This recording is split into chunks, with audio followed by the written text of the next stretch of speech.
ہو سکتا ہے، چونکہ اس وقت اگر آج اجلاس ہوتا ہے خالد عظیم صاحب، نعیم حنیف صاحب دعویٰ کر رہے ہیں کہ 177 ارکان سے ملاقات کر چکے ہیں حمزہ شہباز صاحب، تو پھر تو نون لیگ کے لیے تو تھوڑا سا آپ نہیں سمجھتے کہ آج اگر یہ اجلاس مؤخر ہوتا ہے تو نون لیگ کے لیے تھوڑی سی پرابلم ہے، کیونکہ اگر آج اجلاس ہوگا تو حمزہ شہباز تو وزیر اعلیٰ منتخب ہو سکتے ہیں بہت آسانی سے؟ جی دیکھیں، بہت کلیئر ہے یہ تو، اس بات کو تو آج عدالت میں بھی ایک طرح سے تسلیم کر لیا گیا ہے جب ان کو کہا گیا کہ جی آپ 169 ارکان کی حمایت کا دعویٰ کر رہے ہیں تو باقی اس کا مطلب ہے کہ آپ کے پاس اکثریت نہیں ہے. تو فیصل چودھری کا کہنا یہ تھا کہ اکثریت تو کسی کے پاس بھی نہیں ہے. اس کا مطلب ہے انہوں نے تسلیم کیا. دو تین چیزیں جو ہیں میں یہاں پہ اس کو ہی کہنا. دیکھیں، پرویز الہی صاحب نے آج وزیر اعلیٰ تسلیم نہیں کیا حمزہ شہباز کو. جس دن انہوں نے بجٹ اجلاس طلب کیا تو گویا انہوں نے حمزہ شہباز کو وزیر اعلیٰ تسلیم کر لیا تھا اور ان کی حکومت کو بجٹ پیش کرنے کے لیے کہا گیا. یہ الگ بات ہے کہ وہ بجٹ اجلاس جو ہے وہ مختلف معاملات میں تعطل کا شکار ہو گیا اور جس کی وجہ سے وہ بجٹ اجلاس ان کو کہیں کسی اور جگہ کرنا پڑا. لیکن یہ طے ہے کہ انہوں نے جب بجٹ اجلاس میں بجٹ پیش کرنے کے لیے اویس لغاری کا معاملہ جو ہے ایجنڈے پہ لے آئے تو دوسرے لفظوں میں انہوں نے حمزہ شہباز کو وزیر اعلیٰ تسلیم کر لیا. اب پی ٹی آئی کہتی ہے کہ ہم نہیں مانتے.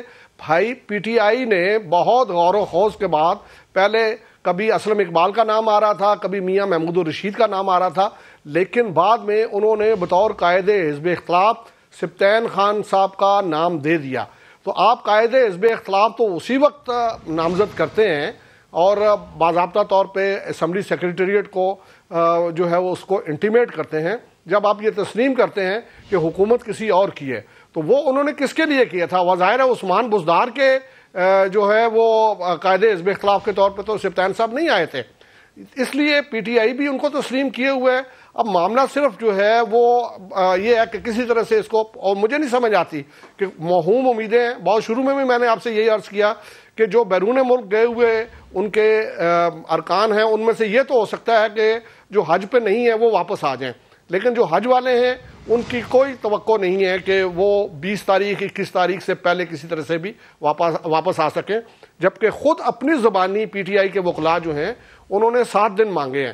اس لیے 17 دن والی بات پرویز الہی کی ہو سکتی ہے، وہ آج پی ٹی آئی کا موقف نہیں ہے. تو تسلیم کرنے کی جہاں تک بات ہے، پریکٹیکلی وہ ان کو تسلیم کر چکے ہیں. پتہ نہیں عدالت نے یہ پوائنٹ ان کے سامنے کیوں نہیں رکھا کہ جناب اگر آپ نے تسلیم نہیں کیا تو سبطین خان صاحب جو ہیں وہ کس کے قائد حزب اختلاف ہیں. اب نہیں تو آخر پاکستان تحریک انصاف کے ذہن میں خالد صاحب ایسی کیا چیز ہے جو وہ 7 دن کا وقت مانگ رہے ہیں؟ ان 7 دنوں میں ایسا وہ کیا کر لیں گے؟ کچھ بھی نہیں کر سکتے. میں یہ سمجھتا ہوں کہ وہ صرف اس اپنی یہ جو ہمارے وہ پنجابی میں ایک محاورہ ہے کہ وہ ضد کی شادی کرنا چاہتے ہیں کہ بھائی ہم نے دیکھ لیں آج کا دن جو ہے وہ روک دیا، ان کا آج کا دن نکال دیا. دیکھیں آج کا دن تو ویسے ہی نکلتا نظر آ رہا ہے اور سپریم کورٹ نے آج ہی دائر ہونے والی درخواست جو ہے اس کو اسی لیے آج فکس کیا تھا کہ وہ جو ان کو تانا دیا جاتا ہے کہ جی فلاں معاملے میں تو آپ نے آدھی رات کو عدالت لگا دی، اتوار والے دن عدالت لگا دی، تو یہ نہ کہا جائے کہ ان کو ریلیف دینے کے لیے وہ نہیں آئے. لیکن ریلیف جو ہے وہ آئین اور قانون کے دائرے کے اندر ہی دیا جا سکتا ہے. آپ ریلیف لینے آئے ہیں، آپ کا کام ہے کہ آپ اس میں سے جو لیگل پروویژنس ہیں، جو کانسٹیٹیوشنل پروویژنس ہیں، کہیں پہ رولز اگر آپ کو سپورٹ کرتے ہیں تو وہ آپ کوٹ کریں، عدالت کو کہیں کہ جناب آپ اس کی روشنی میں حکم صادر فرما دیں. لیکن وہ جتنے سوالات عدالت نے اٹھائے ہیں اس کو کم از کم وہ آئین اور قانون کی روشنی میں ان کے وکلاء سیٹسفائی کرنے میں ناکام رہے ہیں. صرف ایک ان کا مطالبہ ہے اور اس مطالبے کو بار بار کر رہے ہیں. اور میں یہ سمجھتا ہوں کہ جب یہ مطالبہ تسلیم نہیں ہوگا تو اس کے بعد وہ اس کا جو ہے وہ پولیٹیکل گین لیں گے اور یہ کہیں گے جی ہمیں تو بدقسمتی ہے جی، بحران کو سنگین کر دیا ہے، عدالت کا فیصلہ اگر اس طرف آتا تو یہ ہو جاتا، اس طرف آتا تو وہ ہو جاتا. اور وہ نعیم حنیف صاحب کا جو تجزیہ ہے اس سے میں آگے اتفاق کرتا ہوں کہ اس کے بعد جو صورتحال دکھائی دے رہی ہے، کیونکہ وہ جو 20 ارکان جہاں پہ جن کا الیکشن ہو رہا ہے اس میں سے 10 تو وہ تھے جو پی ٹی آئی کے سرے سے تھے ہی نہیں، پی ٹی آئی کو ہرا کے آئے ہوئے تھے. اور وہ ان لوگوں کی اگر واپسی اس انداز میں ہو جاتی ہے پھر حمزہ شہباز کے لیے تو وہ جو 186 کا فگر پورا کرنا ہے وہ بہت آسان ہو جائے گا.